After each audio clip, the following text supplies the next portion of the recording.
Hey, Chris here. I'm going to talk a little bit about misconception or misinformation in self-defense. We live in an era where the internet makes it really easy to share information, but it has no filter if that's good or bad.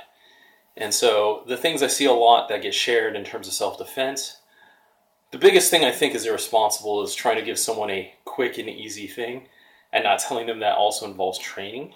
Um, that's pretty much my big red flag. If someone tells you there's a quick and easy thing and it doesn't involve you training and changing how you do things, then it's probably BS or deeply irresponsible. So, two ways that we usually see this happen.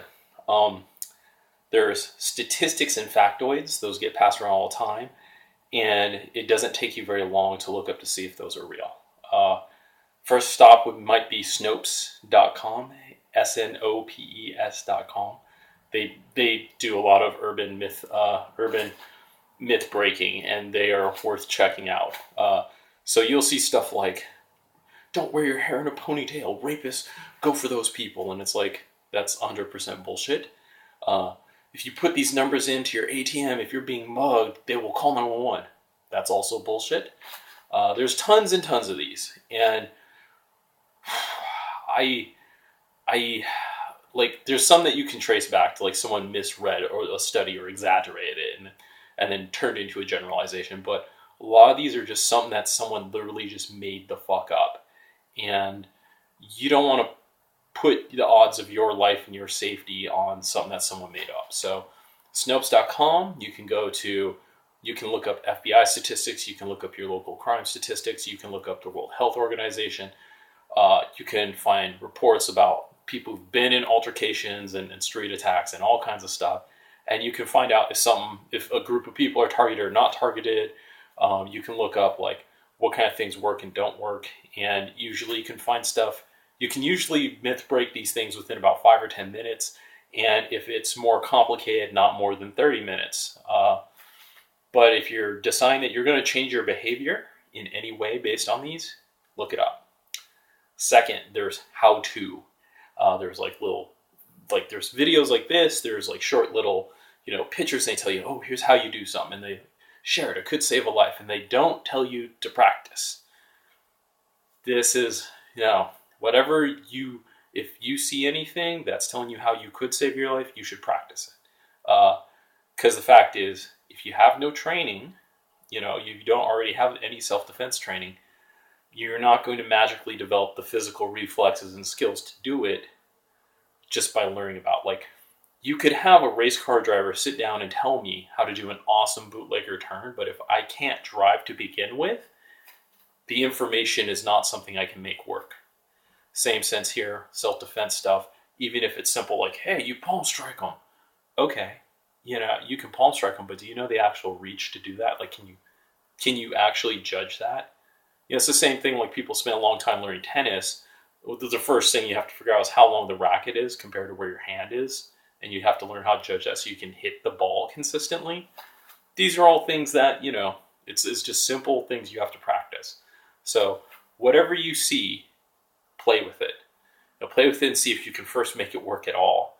See if you can make it work when the person's resisting you. And there's all kinds of ways in which these things fall apart, which is namely, one, it may not work for your body type or your conditions. It may not actually work at all. This is something that happens a lot is like people are like, yeah, just put your keys between your knuckles and you can just like take someone out. And it's like, well, maybe more likely these are going to push back in your hand and cut your own hand if you're not holding them right. And because you never actually played with it, you never figured out that you do need to hold it a certain way if it's going to work for you. And you need to have maybe cut up some cardboard or something. You have to have hit something that has some resistance to even see that. So whatever it is, play with it. There's the ones that are hyper simplified, like you face palm and then you run away. Well, you might face palm and it just might make them angrier, the person attacking you. It might not be enough. So you need more than that. There's the ones that are very effective if you have the training. I saw something that was like a video like how to prevent, if someone's trying to rape you, and here's how you can use these ground fighting jujitsu and get out and flip them over and beat their head in. And I'm like, wow, that's really good ground fighting. That's really good ground fighting if you have ground fighting training and conditioning.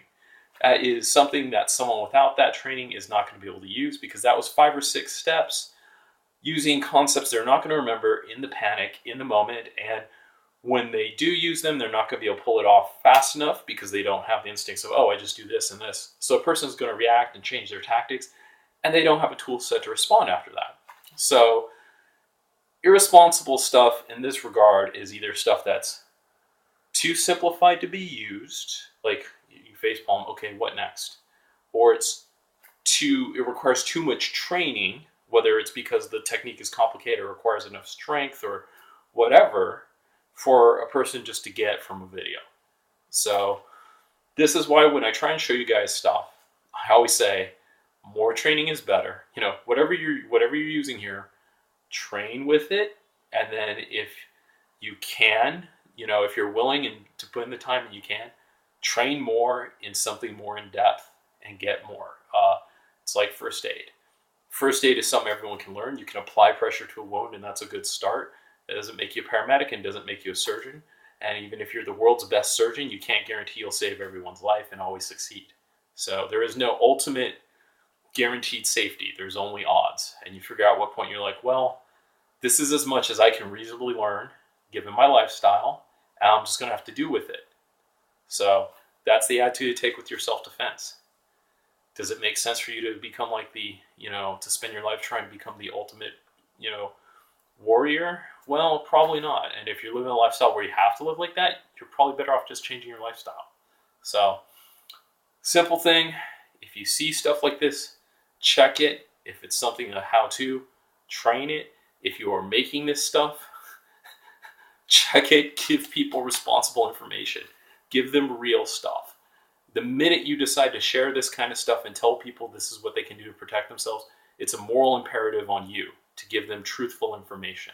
And it's imperative on you to give them basic context.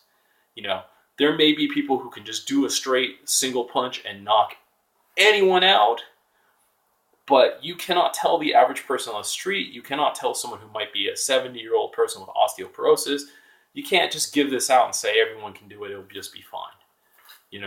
Tell people there's context. Yeah, that person could knock anyone out. It took them 20 years to get that punch to work like it does. And they spent 8 hours a day. That's important context. So check the stuff you intake, check the stuff you give out. Be safe.